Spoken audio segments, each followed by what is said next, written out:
আর এই প্রসঙ্গে কি বলেছেন মোহাম্মদ সেলিম শোনাবো।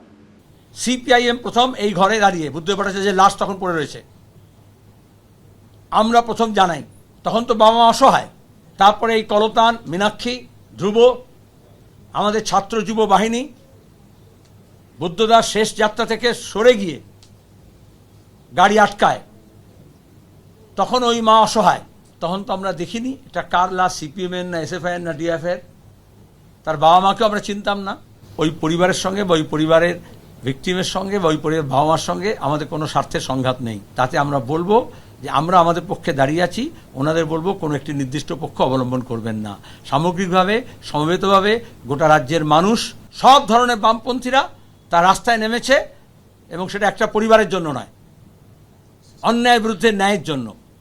Justice for RG Kar. অবশেষে রাজনীতির ময়দানে আসতে চলেছেন অভয়ার মা। গতকাল এমনটাই জানিয়েছেন তিনি, এবং জানিয়েছেন যে আগেই কিন্তু তাকে বিজেপির পক্ষ থেকে প্রস্তাব দেওয়া হয়েছিল, অবশেষে তিনি সম্মতি দিয়েছেন। আর এই প্রসঙ্গে কি বলেছেন ফেরাদ হাকিম, দেখুন। প্রথম দিক দিয়ে আমি বলেছি দাদা পলিটিক্যালাইজড হয়ে, অত্যন্ত দুঃখের, মেয়েটা দুর্ভাগ্যজনক, মেয়েটা অত্যন্ত কষ্ট পেয়েছে। পুলিশ প্রথম দিন যা বলেছিল প্রশাসন সেটাই হয়েছে।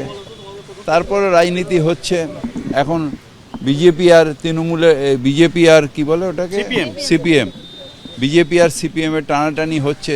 আর এই প্রসঙ্গে ঘণ্টাখানিক সঙ্গে সমান অনুষ্ঠানে এসে চিকিৎসক তমনাশ ঘোষ বলেন, অভয়ার মা বা তামান্নার মা অবশ্যই নির্বাচনে লড়তে পারেন। অভয়া আন্দোলনে সিবিআই এর ভূমিকা বড় প্রশ্নচিহ্নের সামনে। নিশ্চিতভাবেই আন্দোলনে অনেক ভাটা পড়েছে, কোথাও হয়তো যোগাযোগের অভাব হয়েছে। অভয়ার মা বা তামান্নার মা নিশ্চয়ই নির্বাচনে তো তারা লড়তেই পারেন, কিন্তু এখানে নির্বাচনে লড়ার যে তারা যে দলের হয়ে লড়বেন সেই দলের দায়িত্বটা থাকে এটা পরিষ্কারভাবে বলার যে এই যদি আমরা অভয়ার হত্যার কাণ্ড দেখি, কলকাতা পুলিশ প্রথম 4 দিন এবং তারপরে আমাদের সিবিআইয়ের হাতে তদন্ত হওয়ার গেছিল।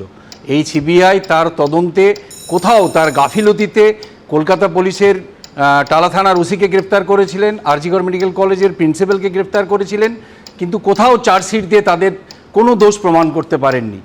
একজন সঞ্জয় রায় বাদ দিয়ে কারোর কোনো সেই সম্বন্ধে ধারণা কি বদলে যাচ্ছে?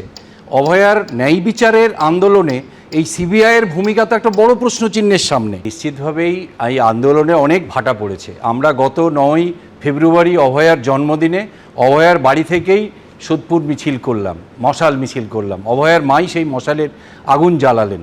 আমরা গত 9ই মার্চ কলকাতা থেকে একদল গেলাম দিল্লি, যন্তর মন্তরে আমরা প্রতিবাদ করলাম। 8 তারিখ, 9 তারিখ সুপ্রিম কোর্টে আমরা আমাদের মেমোরেন্ডাম দিলাম, সিবিআই অফিস অভিযান করলাম।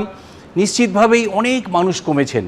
কোথাও তো একটা যোগাযোগের অভাব নিশ্চয়ই হয়েছে, যেখানে ওনারা মনে করছেন যে কোনো রাজনৈতিক দলের সাথে, বা যে কথাটা বলেছেন যে ক্ষমতা পেলে হয়তো ন্যায় বিচার পাবেন, ন্যায় বিচার পাবার সম্পূর্ণ অধিকার তাদের আছে, কিন্তু ক্ষমতা ছাড়া ন্যায় বিচার পাবে না এটা তো হতে পারে না। এবিপি আনন্দ, এগিয়ে থাকে, এগিয়ে রাখে।